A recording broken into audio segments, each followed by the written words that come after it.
Halo, perkenalkan nama saya Valeha Devinismara Putri dari HI kelas E dengan NIM 224. Saya akan menjelaskan tentang filsafat skolastik.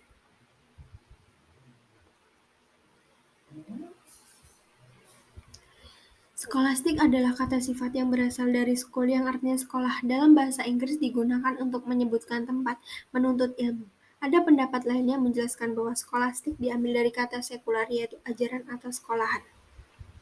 Pengertian filsafat skolastik. Satu, filsafat skolastik adalah memiliki corak semata-mata agama, sebagian dari kebudayaan abad pertengahan yang religius dan kentalnya kolaborasi filsafat dengan teologis Kristen. Dua, skolastik adalah filsafat yang mengabdi pada teologi dan mencoba memecahkan masalah teologi dengan nalar filsafat. Terlahirlah skolastik Yunani, Islam, dan lainnya.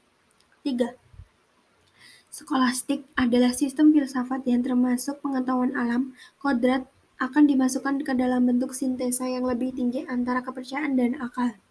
4. Skolastik adalah corak filsafat Kristen di barang yang dipengaruhi oleh gereja, sehingga bisa dikatakan tidak dikenal skolastik Koptik di Mesir dan skolastik Ortodok di Syria. Terdapat 3 masa pada filsafat skolastik. 1. Periode skolastik awal yang terjadi pada abad ke-8 sampai ke-12. Ditandai dengan pembentukan metode yang lahir karena hubungan yang harmonis antara agama dan filsafat. Yang menonjol pada periode awal skolastik adalah mengenai universal. Paham dan pandangan Agustinus dan Neoplatonisme mempunyai pengaruh yang signifikan dalam berbagai aliran pemikiran yang berkembang. Pada masa ini, sangat diperbincangkan mengenai pembuktian adanya Tuhan berdasarkan rasio murni, jadi tanpa berdasarkan kitab suci. Anselmus dan Canterbury, problem yang hangat yang diskusikan pada masa ini adalah masalah universalia dalam konfrontasi antara realisme dan nominalisme sebagai latar belakang problematisnya. Selain itu, dalam abad ke-12 ada pemikiran teoritis mengenai filsafat, alam, sejarah, dan bahasa. Pengalaman mistis atas kebenaran religius pun mendapat tempat. Yang kedua yaitu masa kejayaan skolastik.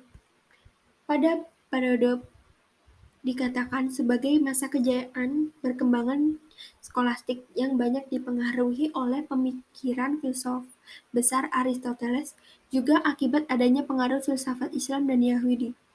Pada periode ini sangat dominan pengaruh pemikiran filsafat Aristoteles yang memberikan corak tersendiri dalam alam pemikiran abad pertengahan. Aristoteles diakui sebagai filosof dengan gaya pemikiran Yunani yang khas, semakin diterima pada universitas-universitas pertama didirikan pada periode tersebut, seperti Bologna, Italia, Paris, Prancis, dan Oxford, Inggris, dan masih banyak lagi universitas yang mengikutinya. Hal yang menarik pada periode ini adalah dihasilkannya suatu sintesis besar dari khazanah pemikiran Kristen dan filsafat Yunani secara harmonis dan saling melengkapi. Yang ketiga yaitu masa akhir, yang terjadi pada abad ke-14 sampai ke-15. Periode skolastik akhir ini ditandai dengan pemikiran Islam yang berkembang ke arah nominalisme, yaitu aliran yang berpendapat bahwa universalisme tidak memberikan petunjuk tentang aspek yang sama dan yang umum mengenai adanya suatu hal.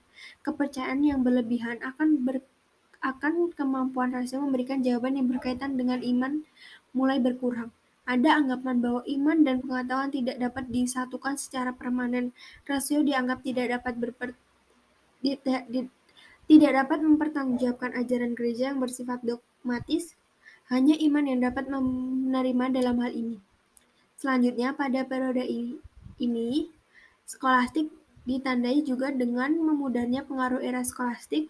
Hal itu berkaitan dengan pemikiran William Ockham, yang mulai tulisannya menyerang kekuasaan gereja dan teologis Kristen. William Ockham merasa membela agama dengan menceraikan ilmu dari teologi. Tuhan harus diterima atas dasar keimanan, bukan dengan pembuktian rasio, karena kepercayaan teologis tidak dapat mendemonstrasikan Pada akhirnya, secara perlahan, periode skolastik akhir ini semakin meredup. Pada era ini melahirkan beberapa filsuf terkemuka, yaitu Agustinus 354–430 Masehi, Boethius 480–524, Johannes Scotus Eriugena 810–877, Santo Anselmus 1033–1109,